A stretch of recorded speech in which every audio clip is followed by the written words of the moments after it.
Let's talk about Ford, a name synonymous with American ingenuity and automotive history.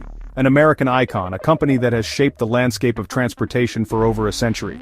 But even giants stumble, and Ford hit a massive, expensive pothole a few years ago, a bump in the road that tested its resilience and adaptability. That pothole? Tariffs. A seemingly simple word with complex implications, especially when it comes to global trade and manufacturing. In 2018, the Trump administration slapped a 25% tariff on imported steel, a decision that sent ripples throughout the manufacturing world. And 10% on aluminum, further tightening the screws on industries reliant on these essential materials. The stated goal was noble, aiming to protect American producers and revitalize the domestic steel and aluminum industries.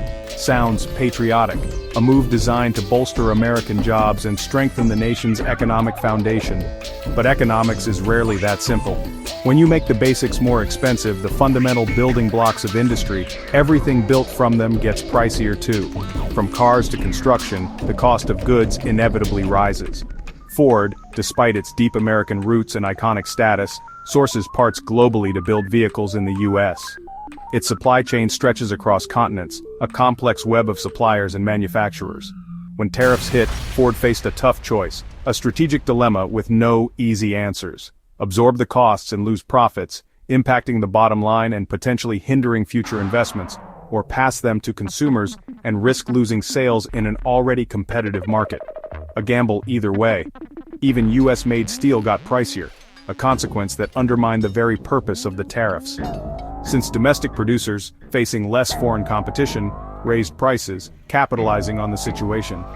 Ford ended up paying more for everything, from raw materials to components, squeezing its profit margins. An economic self-inflicted wound, a policy that backfired and created unintended consequences. The policy meant to help American industry, to strengthen its competitiveness and create jobs, ended up hurting one of its biggest players, a flagship company of American manufacturing. Suddenly, every Ford truck and car cost more to make, increasing the financial burden on the company. With no added value, no improvement in quality or features to justify the higher price. Ford's global supply chain, once a strength, a source of efficiency and cost savings, became a liability overnight, a vulnerability exposed by the sudden imposition of tariffs. The company was forced into a lose-lose situation, a predicament where every option seemed to lead to negative consequences. Squeezed between higher costs and competitive pressure, struggling to maintain profitability in a challenging environment. This wasn't just a blip, a temporary setback that could be easily overcome. It was the start of a crisis, a period of significant disruption and uncertainty for the company, that would ripple through the company and beyond, affecting suppliers, employees, and ultimately, consumers. The tariffs didn't just raise prices, they had a far-reaching impact on the entire automotive ecosystem. They destabilized Ford's entire business model, forcing the company to rethink its strategies and operations, and as we'll see, the consequences were serious and long-lasting, leaving a mark on Ford and the broader automotive industry. So, how much did these tariffs ultimately cost Ford, one of America's most iconic automakers? It's a question that gets to the heart of how trade policies impact real-world businesses. The answer is a staggering sum, about $1 billion. That's a billion with a B. Straight from their profits. This wasn't some abstract accounting exercise. It directly impacted the company's ability to invest and grow.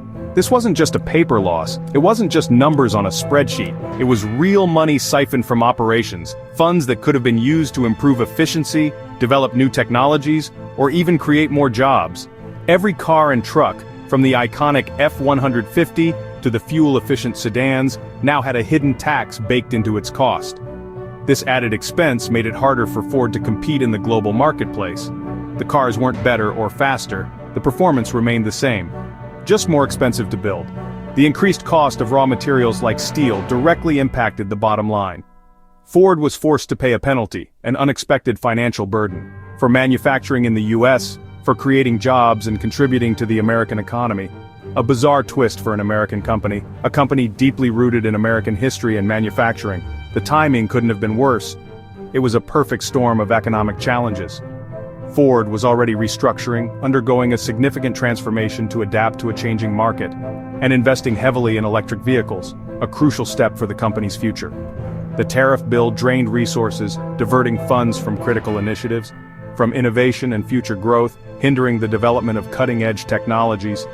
It was a classic case of robbing Peter to pay Paul, a short-sighted solution with long-term consequences.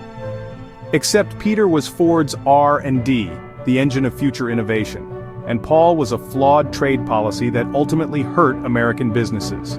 The billion-dollar hit was just the start. It was the tip of the iceberg. The real cost was the uncertainty it created, the ripple effect that impacted long-term planning and investment decisions. How do you plan for the future? How do you make strategic decisions about investments and product development? When your costs can skyrocket overnight, it's a challenge that can paralyze even the most experienced business leaders. The tariffs didn't just hurt Ford's bottom line, the impact was far more profound. They shook the foundation of its business, creating instability and hindering its ability to compete effectively in the global market.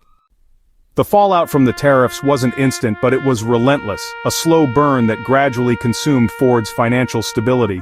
The initial impact was subtle, almost imperceptible, but the cumulative effect proved devastating over time.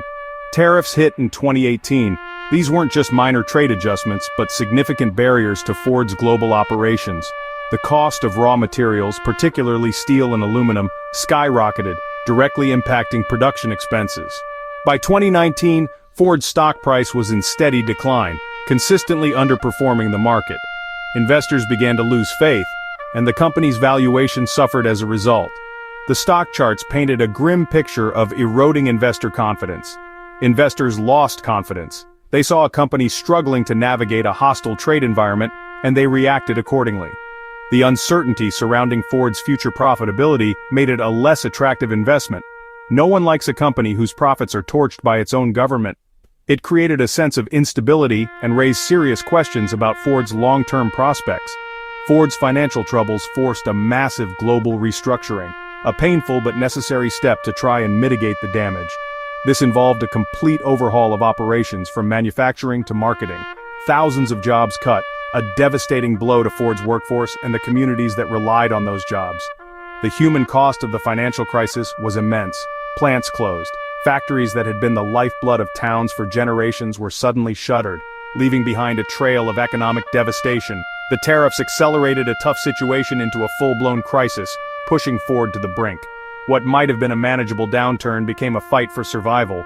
Moody's downgraded Ford's credit rating to junk status, a humiliating assessment that reflected the severity of the company's financial woes, making it more expensive to borrow money, further compounding Ford's financial problems. Access to capital became significantly restricted.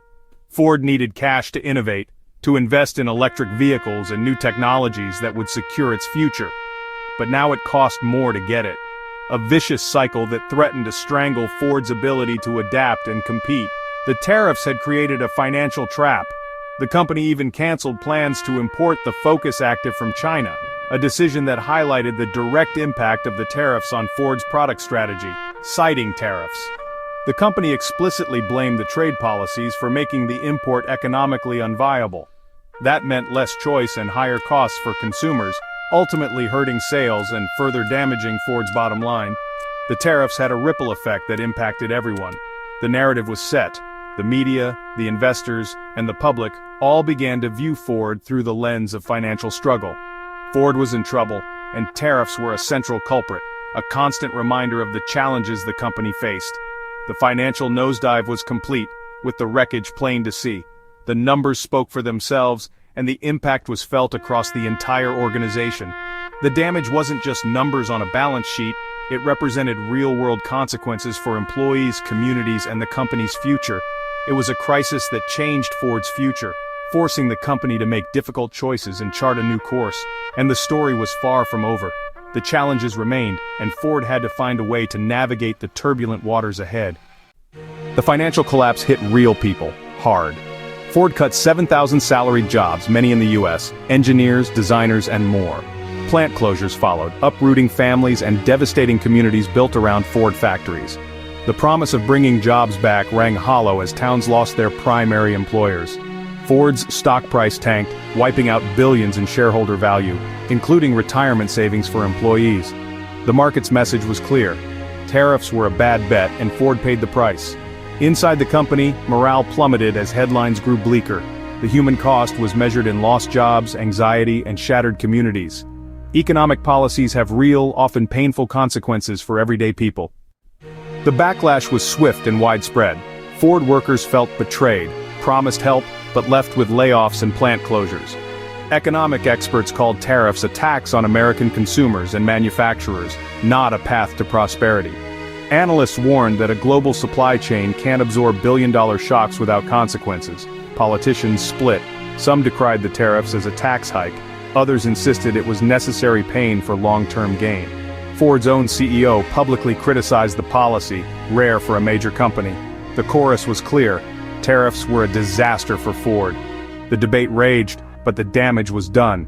Ford and its workers were caught in the crossfire of a political experiment gone wrong. Not all automakers suffered equally.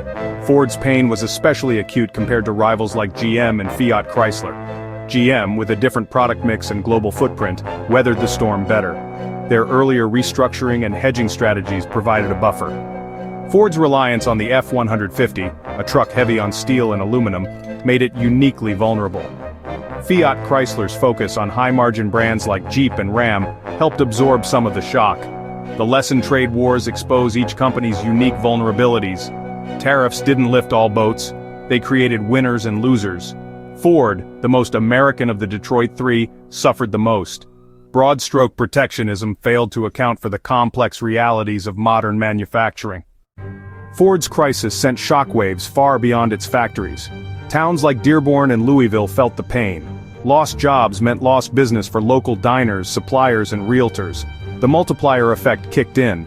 For every Ford job lost, several more disappeared in the local economy. The tariffs, meant to revive Main Street, ended up accelerating its decline. The auto industry is a cornerstone of U.S. manufacturing. When Ford stumbled, the whole economy felt it. Investors grew wary, businesses hesitated to expand, and uncertainty spread. The trade war exposed a deep divide. America First rhetoric versus global economic reality. The promise of a manufacturing revival clashed with the pain of lost jobs and shrinking communities. Ford's crisis became a symbol of this unresolved conflict. The debate over what it means to be an American company was more urgent than ever. In the aftermath, the lesson was clear. Supply chain resilience matters. Ford and others reevaluated sourcing, aiming to localize production and reduce risk. The government's response shifted. Tariffs remained, but new incentives for domestic manufacturing emerged. Ford doubled down on electric vehicles, pouring billions into the Mustang Mach-E and F-150 Lightning. The crisis forced Ford to confront its vulnerabilities and make bold changes. It was a painful but necessary wake-up call. The ultimate takeaway: there are no easy answers in a global economy. Slogans don't build strong industries. Innovation and resilience do. The well-being of American workers is tied to the health of their companies. For Ford, the tariff era was a catastrophe, but also a catalyst for transformation.